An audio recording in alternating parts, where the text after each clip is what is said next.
इसीलिए तो हम यहां आए हैं।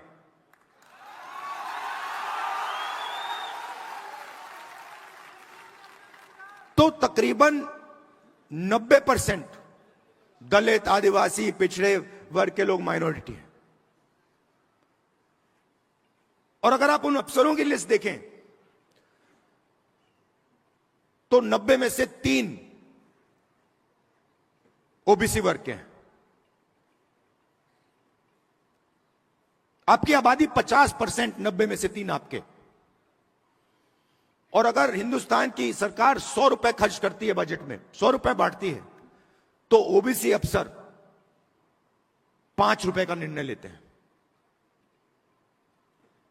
आबादी 50%, बजट में भागीदारी 5%।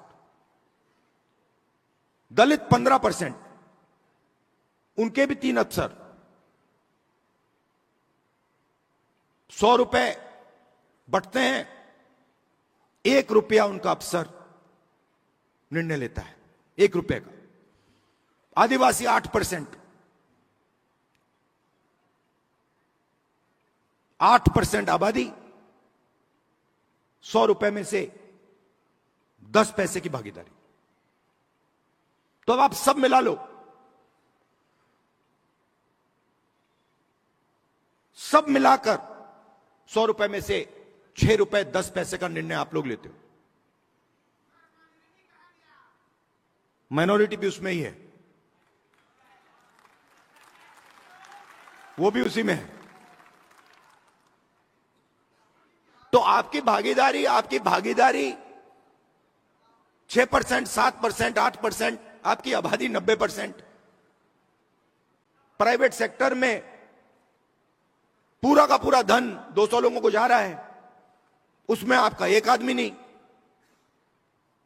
एम्स के सामने आपके लोग मर रहे हैं, मगर प्राइवेट अस्पतालों के मालिक की लिस्ट निकालिए, आपका 1 आदमी नहीं उसमें। आपके बच्चे लाखों रुपए देते हैं प्राइवेट एजुकेशन इंस्टीट्यूशंस में पढ़ने के लिए, उनकी मालिकों की लिस्ट निकालिए, आपका 1 आदमी नहीं उसमें। जीएसटी कौन देता है? आप देते हो। बजट में पैसा कहां से आता है? आसमान से थोड़ी टपकता है। बजट में पैसा, जीएसटी का पैसा आता है, जीएसटी का पैसा आप देते हो। जितना पैसा अदानी, अगर अदानी शर्ट खरीदेगा, यही शर्ट जो आपने पहन रखी है, अगर वो यही शर्ट खरीदेगा, जितना टैक्स आप दोगे उतना टैक्स वो देगा।